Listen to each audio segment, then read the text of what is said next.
You shut your Good evening, everybody. It has been a while. The goddesses are back. We have had a break because we really needed it, but we are back today and we are going to be talking about the tests, the challenges of sisterhood and how we cope and how we get through. But before we delve straight into our discussion, we are going to introduce our ladies today. We have Sister Judy. Say Greetings, hello. everybody. Greetings. We have June Allen. Hi, everyone. Excellent. And we have Jackie Booth. Good evening, all. And we have Teresa Fowler. Hello, everybody. Nice to see you again. And unfortunately, Hayley won't be able to make it with us today. And our cat is having a break for now. But we have a special guest with us today. We have one of my dearest and closest soul sisters, Gail Edwards, who is a brand expert. She's a disruptor and she is just so fantastic at what she does. I'm going to let her explain what she does, but she's, as a sister, she's here, she's welcome, and we are going to share some gems with her. And over to you, Gail. Tell everybody what it is that you do, because I know that you do some fantastic work. You've been an entrepreneur for over 20 years, 25 years or more, and you are an expert in your field, and you are just a lovely goddess. So tell everybody what it is that you do. Oh, thank you, Fonnie. That's so sweet. Well, it's true. It's true.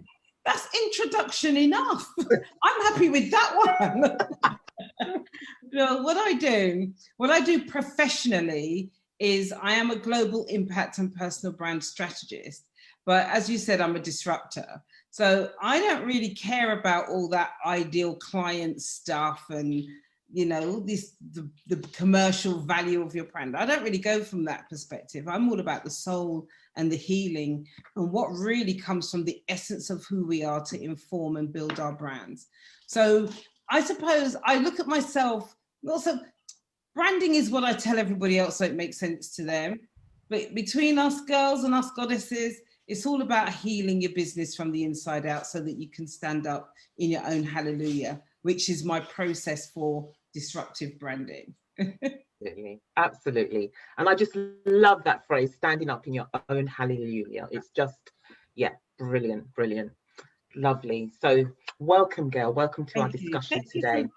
Thank you. You're very welcome. Absolutely. Overdue, I think, actually. But anyway, we're here now. So the tests of sisterhood. My goodness. Now, I don't know about you ladies, but the past few months have been really difficult, very challenging. And for me personally, I've gone through more healing, believe it or not. But we don't stop healing, we don't stop working and improving until we actually pass. So it continues. And in that time, if I did not have my soul sisters and my goddesses and my sisterhood, I just don't know where I would be.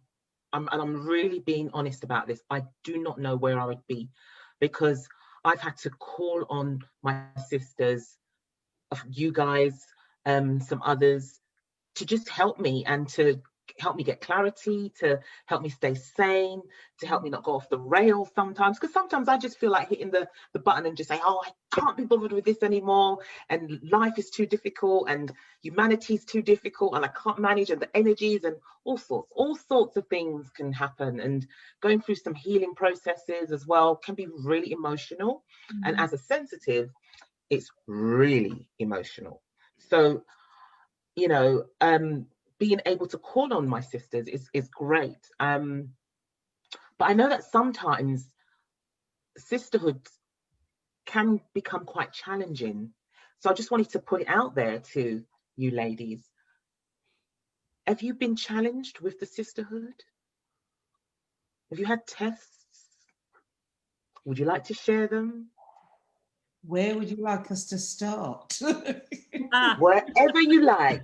Go for it, Gail. Go for it. Oh, well, first and foremost, it's really apt that you would invite me onto this particular discussion, because as you and Jackie know, being part of my sister circle, you know, you guys have literally had to come and rescue me and talk me down off the ledge more than once, right? And quite recently too.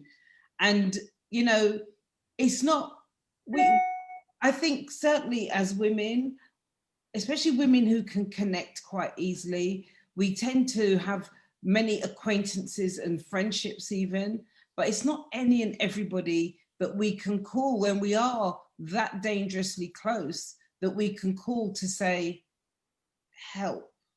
Or even if you can't say the word help, you can say enough for them to know that you need help, you know. And there have been challenges. The question was, have we ever had challenges with the sisterhood? Yes, I have, because when you're an empath, like we are, and we feel everything, so because we feel everything, it makes us sensitive to other people, it makes us very nurturing, it makes us very magnetic. So we tend to be then seen as the person who shows up to heal and support and strengthen. But we need those qualities ourselves. And when we're looking for that same, you know, those same acts back, the ones we've given it to are not necessarily the ones who are going to show up to give it back, because as far as they're concerned, you're all right. You're the one I call, you know, so what's wrong with you? but it's true, isn't it? So we have to have those women, our community around us, that, you know, where there is no shadow, there is no mask, you can be vulnerable, and they get it. It's okay. You know, it's all right.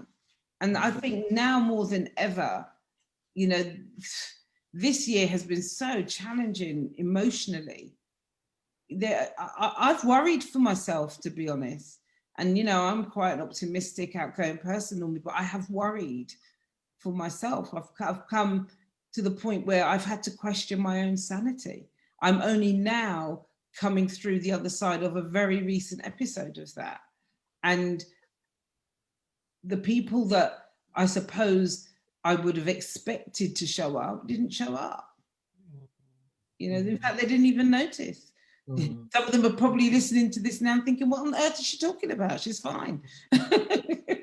I really relate to so many things that you said, Gail.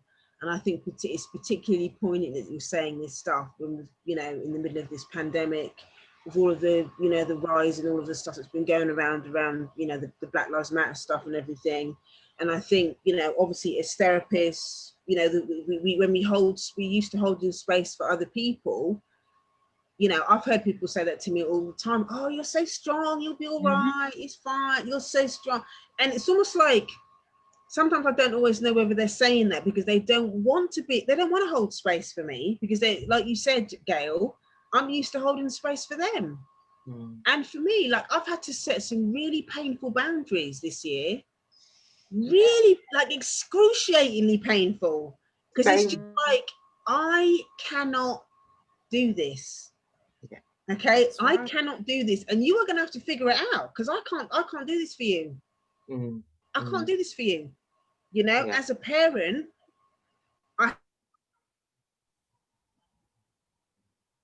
as a therapist, obviously I've nearly finished my training, but as a therapist, I hold space for my clients as well. You know, I have to put food on the table. My responsibility has to be with those two areas, you know. And if I'm not getting nurtured as well, I mean, obviously I've got my therapist, I have my supervision, I do all that stuff, but just even when we went out the other weekend, we went out for that meal, seriously, I felt so nourished, because it was, what's the word I'm looking for? It was reciprocal. It was reciprocal.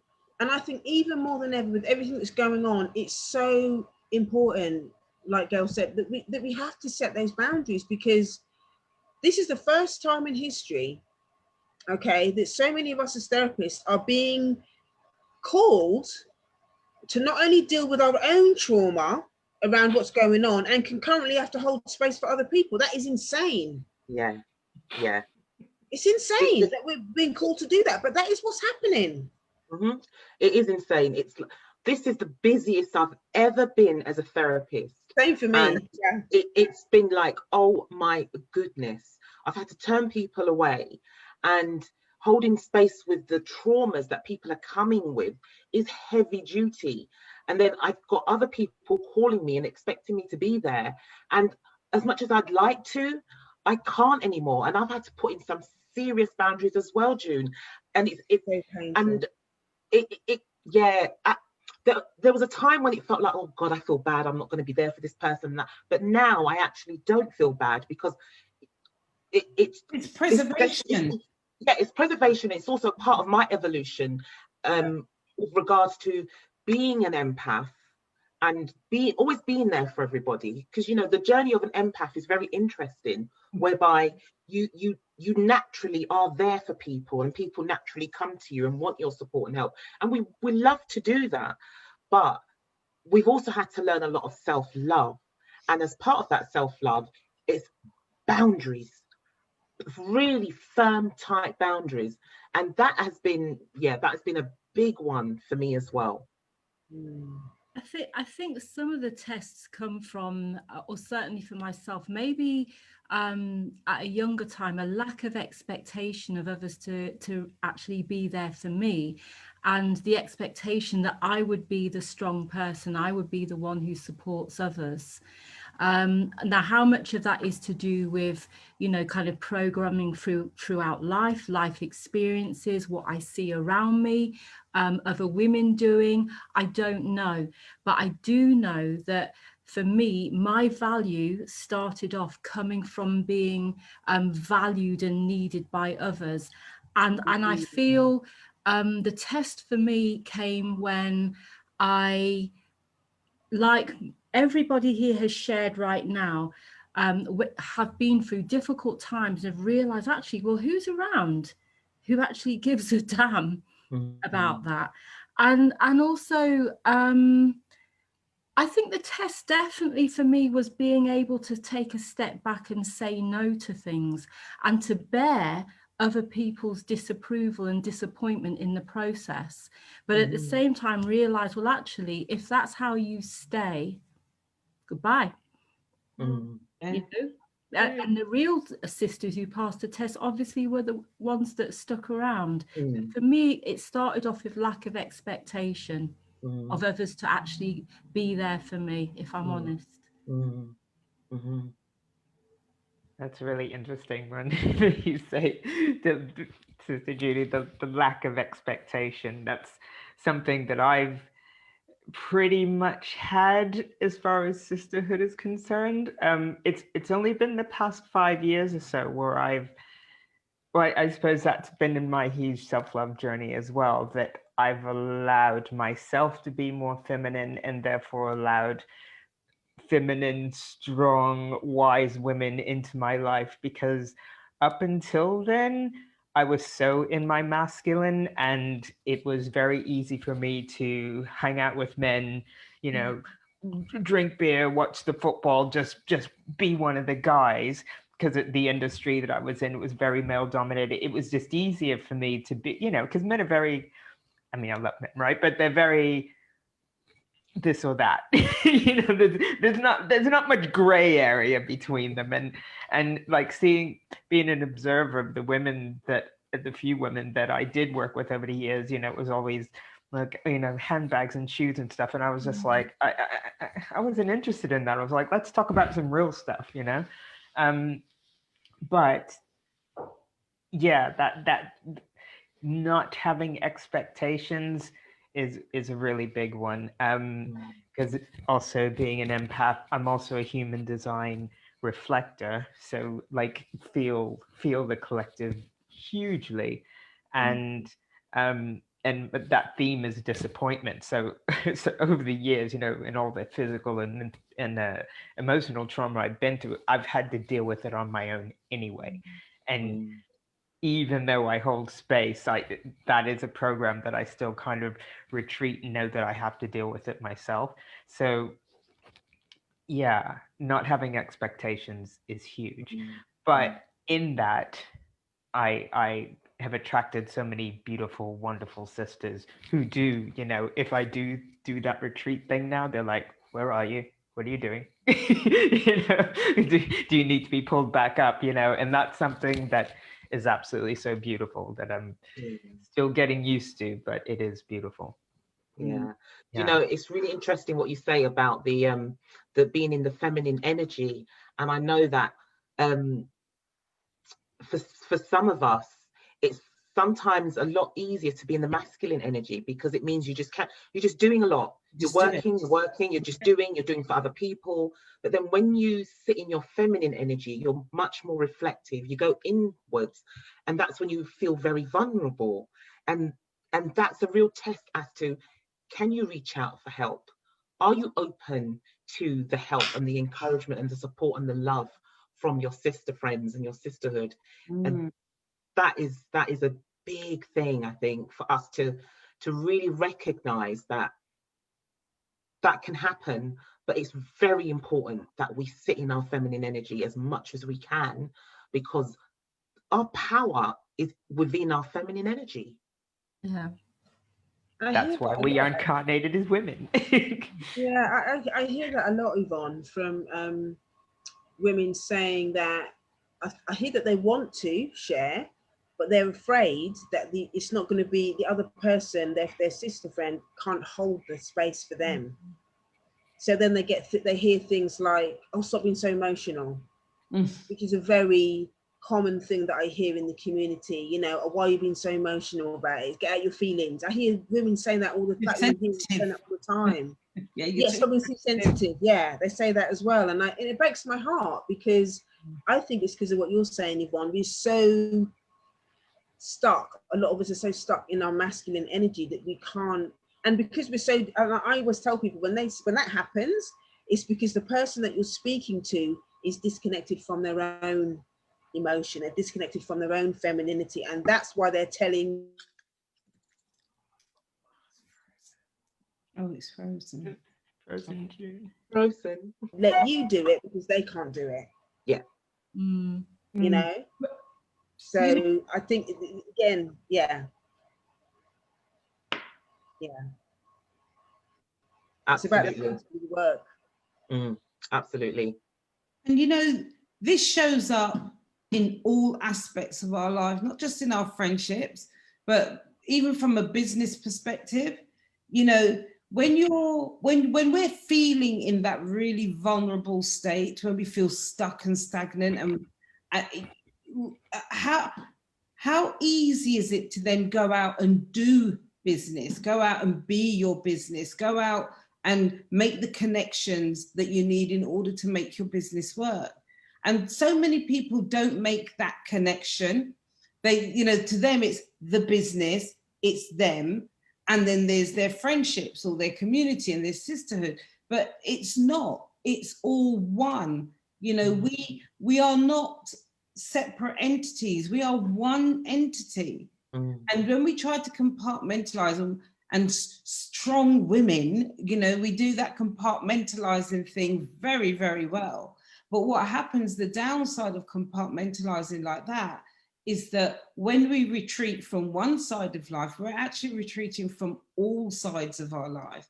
So when you find that your business is not growing, that your business opportunities are limited or stagnant, this is the reason why. And that's why, you know, and this is why I say that for me, it's not just about branding and communications, it's actually therapy, you know, because you've got to heal all that stuff before you can go out and put yourself out there in all your fullness and glory.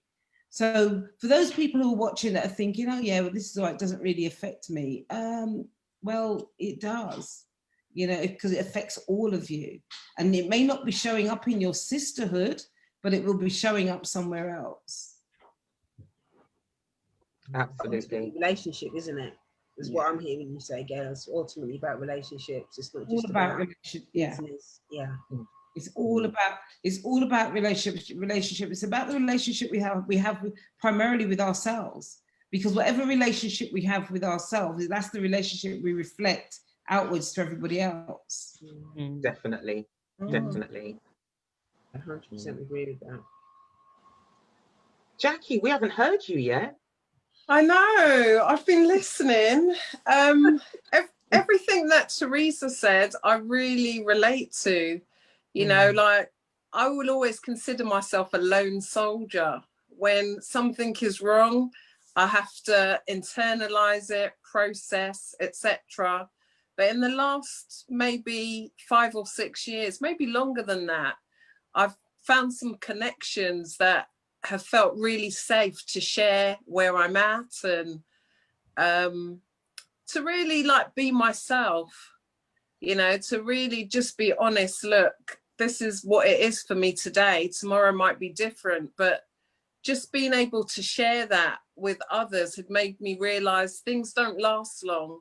They soon pass, you know, and it's made me really look and understand when people aren't self-caring and they don't have much self-love. And, you know, it's sad to witness it, because I witness it a lot more in my own community than, you know, in other communities. And, you know, we like to present this strong Black woman. Well, we're not donkeys. We're not creatures of burden. Yeah, you're right. It's not a compliment to say I'm a strong Black woman. It's an insult. It is. You're a fragile, delicate flower.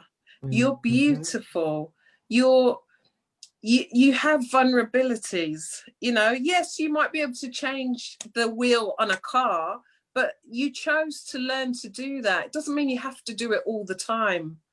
And when you're struggling, it's okay to kind of just go, yeah, I'm struggling.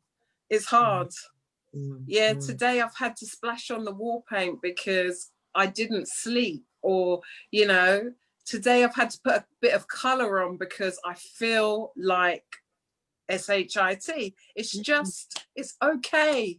But how many Black women do you really hear owning that? You know, they're always trying to look so perfect. Nobody's that perfect. Yeah. But do you think it even goes beyond? It goes beyond us as the women, out into the wider community, even that, you know, we have to project, or we feel like we have to project this image of not just perfection, but of independence. We're all right on our own, you know. That I've always found that quite intriguing and quite fascinating, actually. I'm really curious as to why, as a people, a culture, a community, that is so prevalent, that we have to be seen to be, you know, I'm all right on my own, I'm doing this, I'm good on my own, I can do this, I don't need nobody, you know, I've got this. And it's a lie. It's a lie. Of course it's a lie. Isn't that coming from a place of, maybe a place of hurt? A place of, well, I've been let down before, I don't need anybody, or even like a fear of rejection, that if you ask for help, if you put yourself out there, if you allow yourself to be vulnerable, and then somebody doesn't reciprocate, then I suppose is it not about understanding that sometimes in sisterhood and in the wider world, if people can't reciprocate, it might not be your fault. Yeah, absolutely. Might You know, something with them. Yeah, absolutely. You know, when you think back to when, I would like people to kind of just take themselves back to when they were a child, and what was it like for you when you were vulnerable? Tell people your business. Yes, exactly. You know, don't tell people your business, what you're crying for. You know, your vulnerability wasn't welcomed. your parents didn't have time perhaps to nurture you and cherish you and say, what's wrong, darling? Come and sit with mummy and tell me what's wrong. In whose house? Yeah, exactly. Teresa and I had the same experience. Like, what? Had that, Disney. you may have grown up just holding it all in, and thinking and believing that being vulnerable is not a good thing. If I'm vulnerable, people are going to reject me, people are going to shut me down, people are going to tell me I'm too sensitive. And then you grow into this person, or develop into this person who just puts on the brave face and just carries on being independent and thinking that they don't need anyone, when actually we are social beings. We need each other. We are connected, and we need the support of each other. So we need to heal that wound if we have it, because there's beauty. There is so much beauty, and there's so much growth and expansion in vulnerability. And creativity as well. Exactly. I think with mine, it was that I would have been weak. Like being vulnerable meant that I would be weak, and if I was weak, then somebody was bound to use that against me at some point. Right. And you know, it's funny hearing you say that, because before you said that, I would have agreed for myself that it was about weakness, but it wasn't. It was about trouble. I was a nuisance. I was an annoyance. If I was, you know, if I was crying or upset, or if I was taking away attention from what needed attention, which would have been the work, the hustle, the whatever, you know, anything but myself. And that, you know, this whole self-love, self-care, you know, allowing ourselves to be vulnerable and allowing ourselves to accept sisters as well, because let's be honest, even as women, we're wary of each other, you know. We're wary of each other. It's like, well, what does she want? You know, so even just allowing ourselves to accept the whole love, and it is pure love. And I'll say, you know, Jackie and Yvonne have taught me a lot about just having loving friendships with no expectation, no agenda, just being pure lovers, Jackie calls it, and showing up. But that's what you call it, you do, right? And showing up as pure love and having that for ourselves and each other. And some people won't get that. They don't even understand what that means. I don't think I really understood what it meant at first either, to be fair. But when you experience it, it means that we almost have a responsibility and an obligation, you know, to take it one step further, to develop that, and to let it trickle out to other people as well, you know, the ripple effect. The ripple effect, absolutely. Absolutely. You know, years ago, I met this guy called Blaps. He used to do a radio show. And before he went online, he used to say, I love you, and there's nothing you can do about it. And at first, I used to think, oh, I don't like the way he says that. But when you start to get used to it, used to him, you realize he does love you from that place of pure love. And it's true, there's nothing you can do about someone else giving you love. No matter what you do to reject it, bat it away. And if you're batting it away, you have to question your own self-love and self-care. Because if you loved yourself enough, you'd just receive that love with open arms and go, okay, I'm not used to this, but I'm going to give it a go. 100%. And this goes back to what you were saying, Yvonne, about looking at what happened in their childhood. You know, a lot of people don't really make that connection between, you know, okay, my mum treated me a certain way, and I don't love myself because my mum couldn't love me for whatever reason. And so then that bleeds out into this sister relationships, and all relationships actually. And I like to call what you were describing earlier, I like to call it compulsive self-reliance. That strong black woman thing is compulsive self-reliance. Love that. Yeah, we just think, oh, you know, I don't need anyone, I don't want anyone, and it is BS. Yeah. Yes, Mm. and we don't need our sisters. I don't need anyone. I'm going to do it by myself. I don't need anybody. But really, like what Judy said, the compulsive self-reliance is somebody who was important to me hurt me, but I can't say that because I'm not allowed to be vulnerable. That's what that means. That's what that means. Somebody that I loved really hurt me when I was small. I didn't learn how to, I don't have anywhere safe to be vulnerable. So I can do it all by myself. I don't need anyone. And if I put this wall around me and compulsively do all this stuff by myself, nobody can get in, which means no one can hurt me. That's what that's about. And it's still happening now. Yeah. Kids now are worse than we probably are. It's so sad. It's still being perpetuated in everyday life. Yep.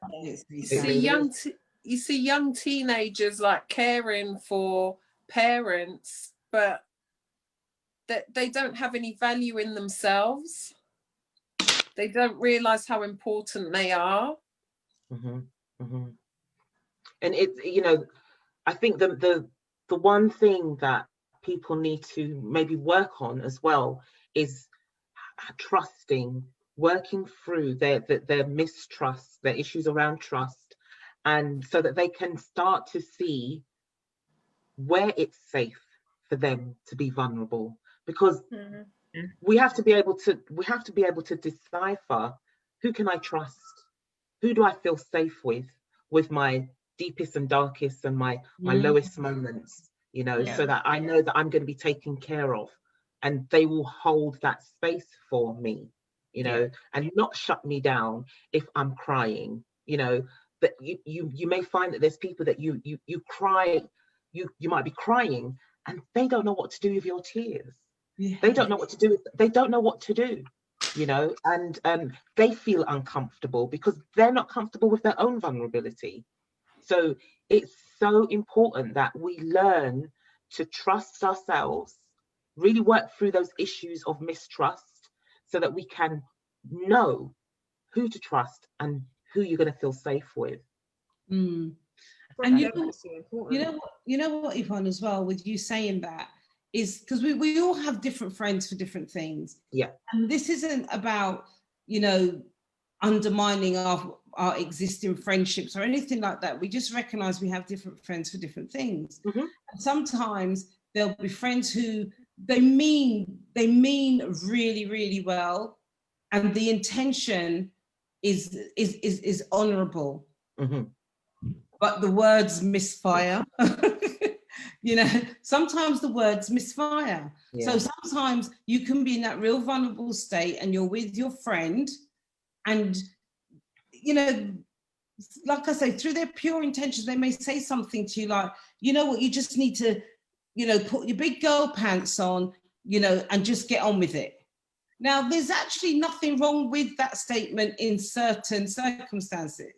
But when you're going through the valley, okay, and those feet are stuck in the miry clay, that's not the phrase that's going to help you. No, okay?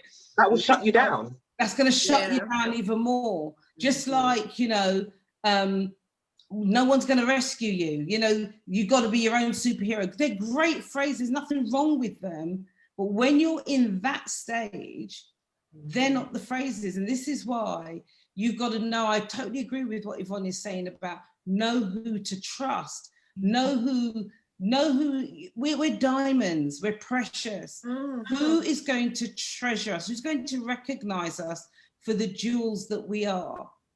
You know, and they're the people that we learn to trust and put our faith in, because they're the ones who are going to look after us, they're going to nurture us, they're going to recognize that just like any other precious stone, we're vulnerable and we need protecting.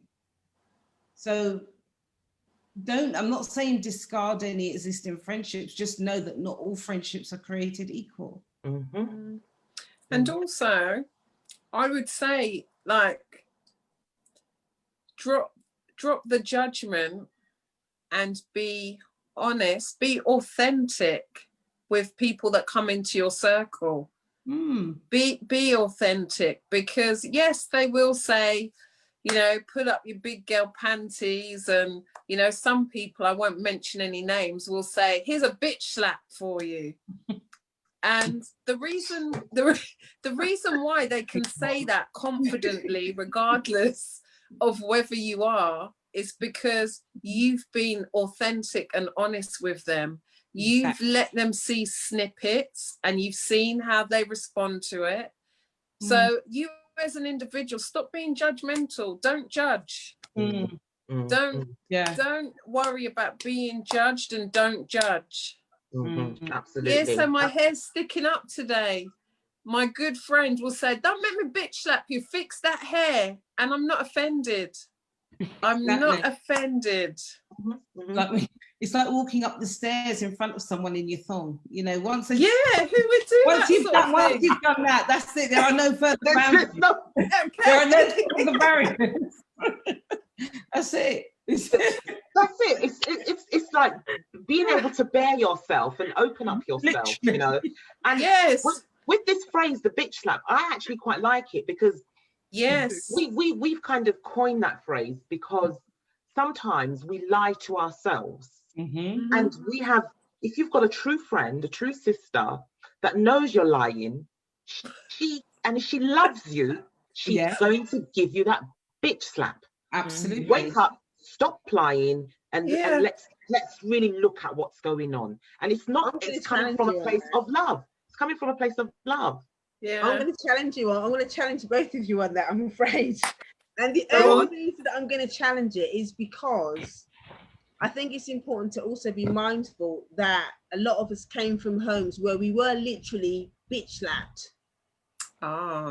So I think it's just about being mindful that could trigger abandonment. It could trigger stuff from the past that maybe they haven't dealt with. Just the word. I mean, when you said that, I kind of went like, oh, that was a bit, you know. Yeah.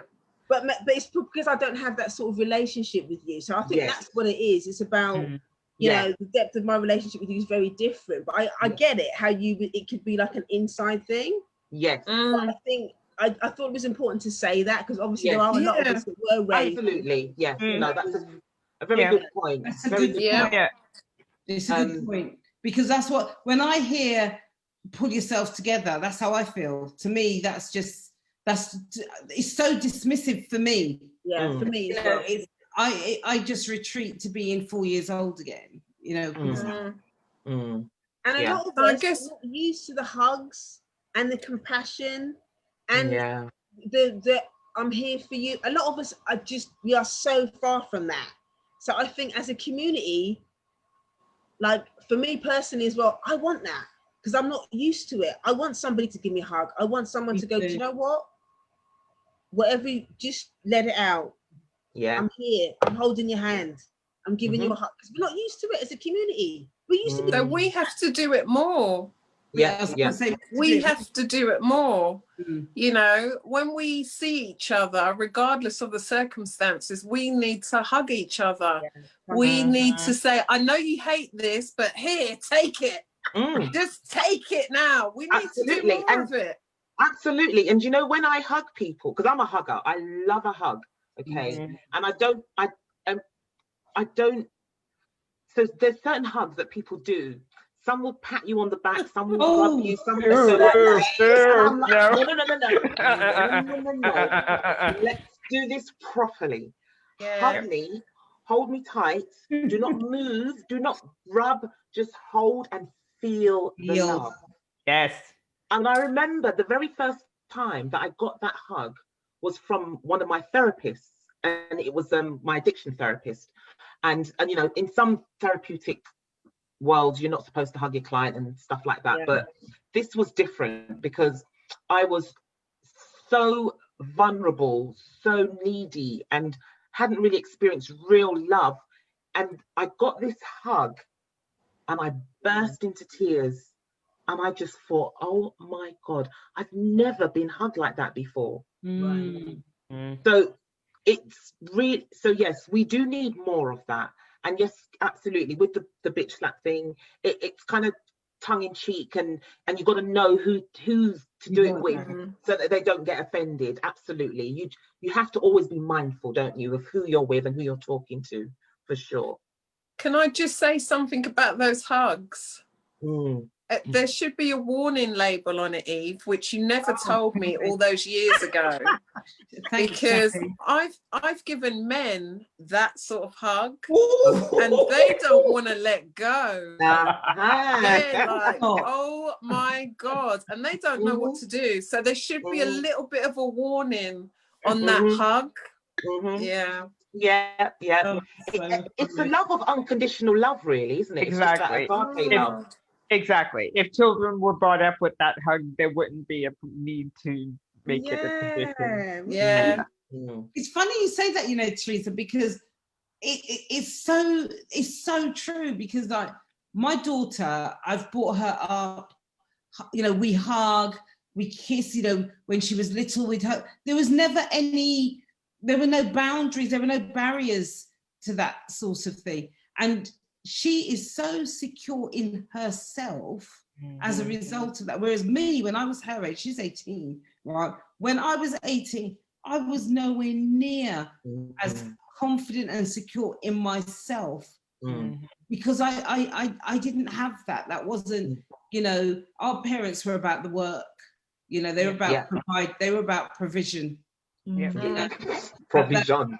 They were about provision. You know, they had it hard, so they had to make sure that they could provide for us. And you know, the love, the hugs, the kiss, the you can do it, all that kind of, that wasn't really part of that makeup. It's pointing nice, but it wasn't really part of that makeup, unfortunately, for me. For some it was, but you know, for many of us it wasn't really, you know, that way. I was just thinking about, we've not discussed competitiveness. Yes, competitiveness. I mean, this is a sister thing. Yes.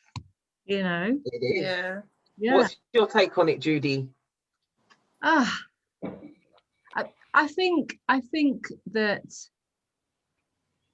in my own experience, once again, I think when you have built your self-love, when you have daily habits around loving yourself each and every day, then any competitiveness you see, you can actually be or regard as quite a compassionate way. You can recognize actually that sister's going through something, or maybe she's quite insecure, and you might still need to put some boundaries in place, or you might just let it kind of like ride over you, because you realize actually they're in a difficult place right now. But I think before self-love, for me, that competitiveness would be quite threatening, and I would need to compete back, or I'd need to surrender and allow them the upper hand. But it hurts less. I think effectively everything hurts less when you learn to love yourself, and when you put daily self-care, self-love habits in. I think, you know, that's where your resilience comes from, basically, and capacity to deal with it. But to me, it's very real. And I think there's lots of external issues going on around, you know, patriarchy, even competing for the affections of your parents. It's to me, it's still a significant issue. I see a lot of the competitiveness is shame-based. Actually, there's oftentimes there's a lot of shame underneath the behavior, because you know, because maybe they feel not good enough, they don't feel worthy, and so seeing somebody else that is doing something or achieving something that they aren't doing, it kind of it triggers that person, like, oh my gosh, that person's doing that. It makes me feel even more bad about myself. And if they don't love themselves, you know, they may feel the need to kind of do something to sabotage the relationship with that person, or say something mean about that person, or whatever. But I really believe that underneath a lot of the competitiveness is shame. Shame. It's their own Absolutely. stuff. It's got nothing I to do with agree. the other person's doing. It's their own. It's the shame. Yeah, I agree. I would have used the word fear, but it's very similar. But no, I think shame is a better word, actually. It is about, yeah, from what you're saying, I would definitely agree with you on that one. The other thing about competition as well is that, again, it all comes back to the trust and the quality of the friendships and the relationships, you know, because as we become more and more, you know, advanced, let's say, on our journey, and we become more comfortable with ourselves and more loving and appreciative of ourselves, those people kind of naturally fall away, you know. A lot of them, they start to fall away, so you don't have as many. And the ones that you do have, if you find that they're legacy relationships, they're the ones that for whatever reason, you know, you can't either let go of, or there's still some work to be done around them, put it that way. But the majority, because I know certainly when I look at my own relationships, the majority of the friendships that I treasure are not basically, well, there is no competition, there's no hidden agenda. We've dealt with all that shadow stuff. So those people aren't around me anymore. They're just not. And the ones that are on the peripheral, they don't come any closer, because I see it, I spot it really quickly now, much quicker. And it's like, oh, okay, well, you stay out there, you know. And if anything, they get further and further away as time goes on, but they don't come any closer.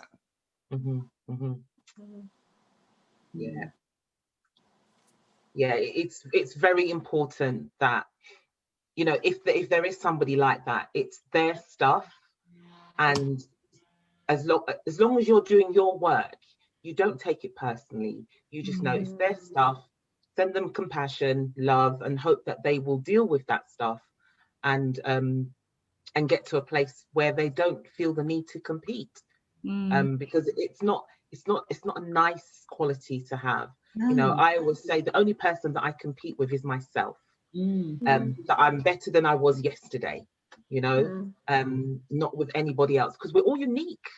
We are all unique. We really are. And I love what you just said about it's not a nice quality, and it isn't. And that's probably why we don't attract them as much, because they're not attractive to us, those people anymore. You know, I'm sure most of us here, if not all of us, and many people who are watching now, have been through that time where we probably had more toxic relationships than we can handle at one stage, to the point where we had to say, no more. Absolutely. Oh my goodness. Do you know, I've lost count of how many toxic relationships I've had to let go of, you know. And even simple things like, I remember back in the day, after coming out of rehab, I managed to lose quite a lot of weight. And one of the friends that I had at the time, she said, how much more weight are you going to lose? And I actually wasn't even as slim as she was at that point. And I just thought, oh my days, really? And I had to just drop her. I had to drop her, because it was just so telling, you know. So on your journey, you just start to, that's why it's so important to really do your journey of self-love, go deep, and just get rid of all those issues, the shame, the fear, the competition, the jealousy. Just get rid of all of that, and then you will attract much more beautiful sisters into your life. Beautiful. You can trust. Exactly. You know, if you want to know who your real friends are around you, if you're a woman, lose weight or make money. Yeah, it's true. You lose weight or make money. I love I love that. It's true. Yep. You will soon see very quickly who is for you and who isn't. And I've been through both of those, and I can tell you the way people treat you when you've lost weight. Do you know, no word of a lie, I once lost about 6.5 stone. Wow. And would you believe there were people around me, people who I thought were close to me, who never said a word. Never said a word. I lost 7. Imagine that. Yeah, I that's lost dark. never episode said and my word. mum said nothing. That is hilarious. That is Imagine you lose that weight and nobody says anything. Jude. not a peep. No, never. 6.5 stone. Right. I That says did a lot. 7 and my mum said nothing. Your mother? Uh-huh. Wow. Uh-huh. Wow. There you See, go. that's a deep mother wound there, isn't it? Yeah. Big time. That was Wow. the moment I stopped trying Yeah. to please Yeah. her, because I knew that I was never going to get anything. Mm-hmm. Yeah. And, you know, mentioning the mother, we do have to look back at what was your relationship like with your mother on so many different levels, because how you relate to other women, maybe it's more than likely a reflection of the relationship that you had with your mother.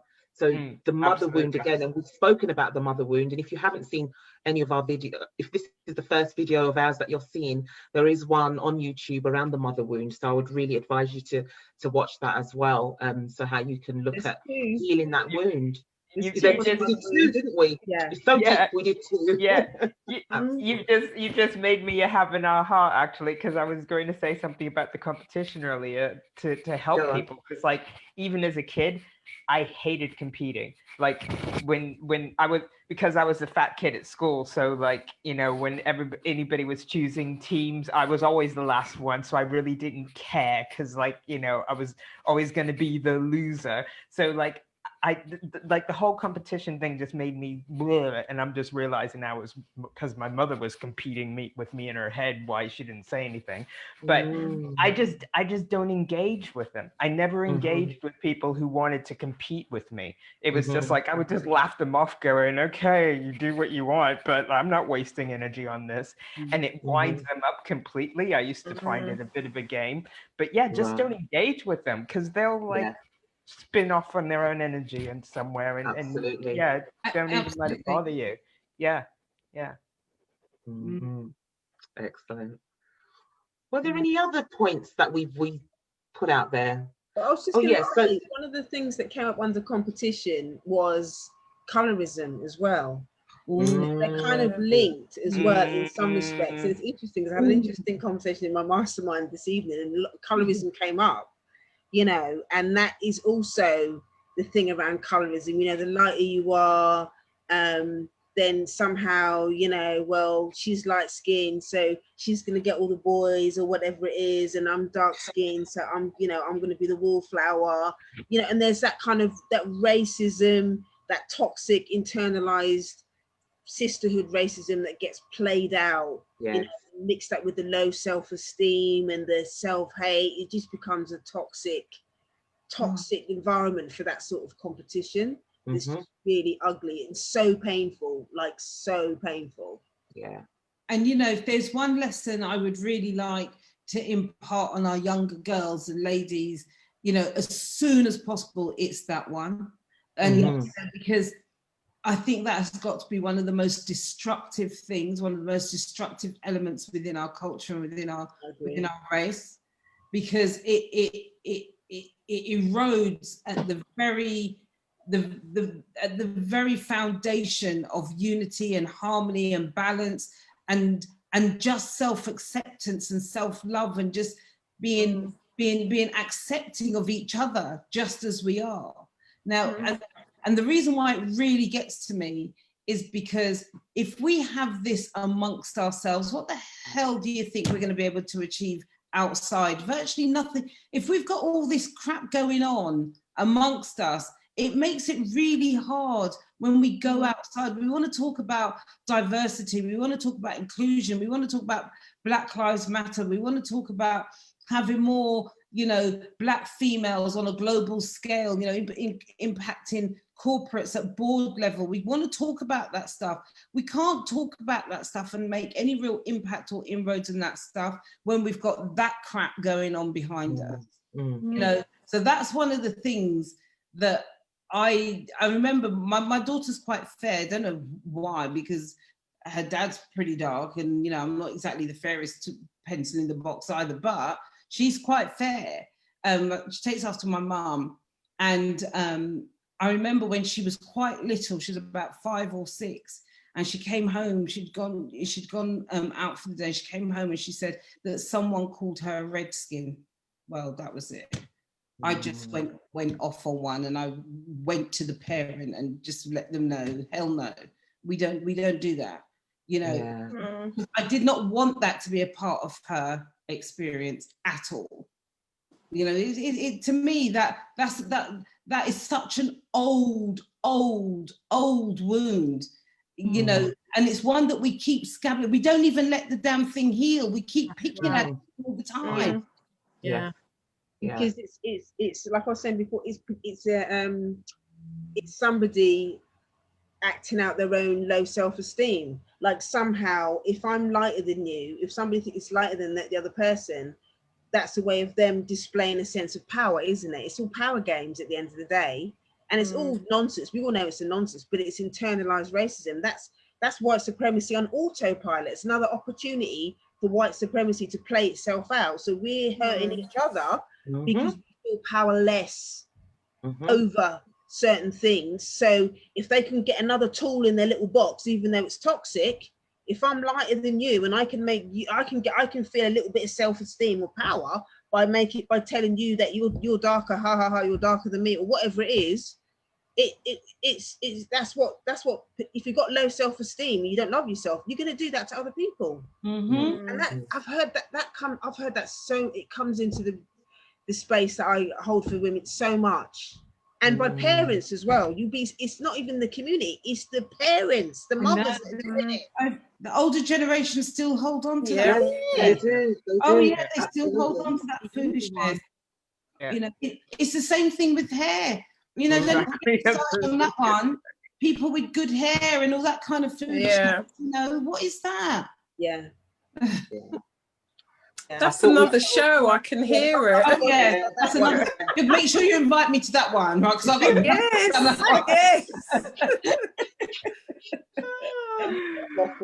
Definitely.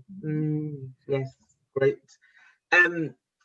We've got 5 minutes just under, and I just wanted to just quickly talk a little bit about, you know, we've got the lockdown coming again, and you know, how are any tips that people can offer if you're abiding by the lockdown rules and you're not able to sort of be around your friends and your sisters?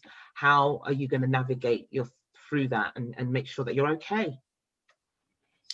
You know, one of the things that I've quite recently not discovered but really bought into, let's say, is exactly what we're doing here. You know, this whole thing about sisterhood.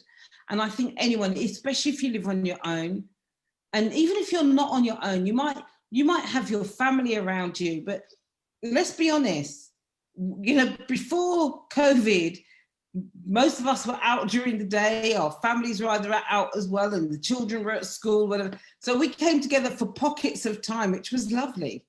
Now it's intense. It's intense together all the time. So even if you're not on your own, I think we have to create space. We have to create a space where we can still, you know, explore and connect with others, explore and connect with those people who are gonna, you know, where we can be vulnerable.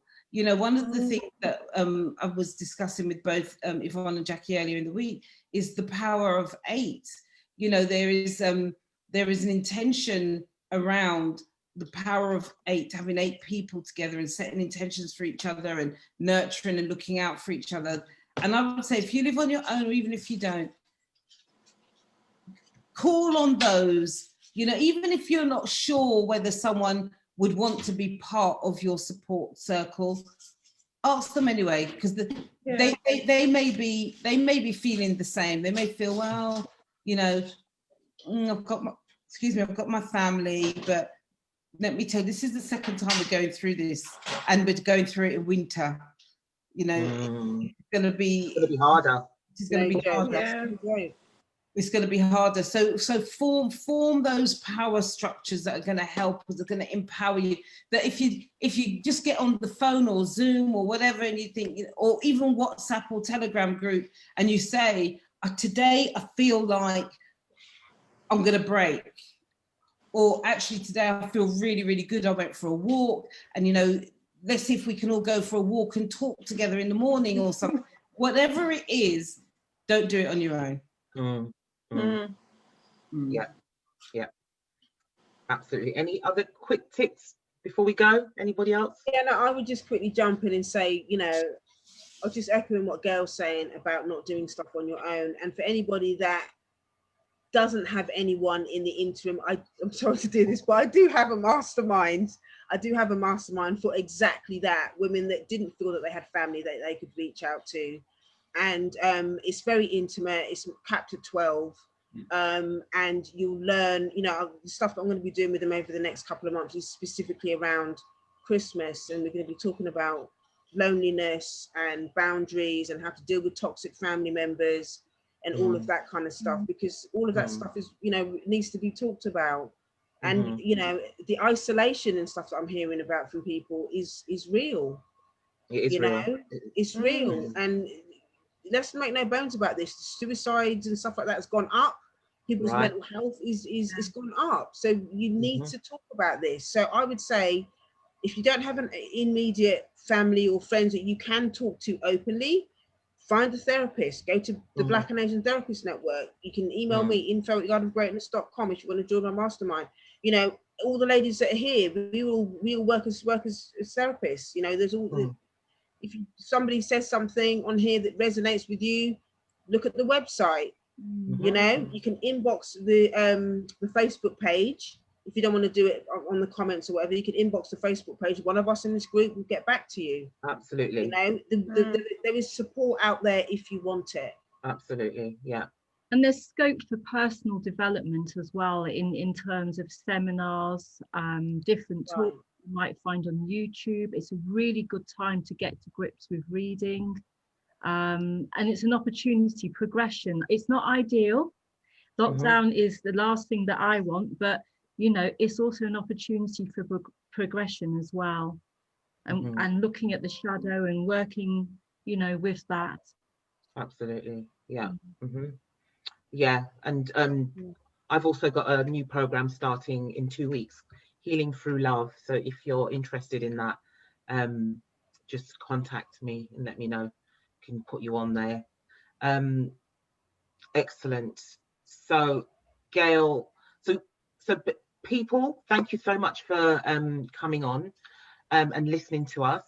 If you want to get in contact with us, you can go through the Goddesses of the Round Table Facebook page, or we have a website as well, and all our details are on there.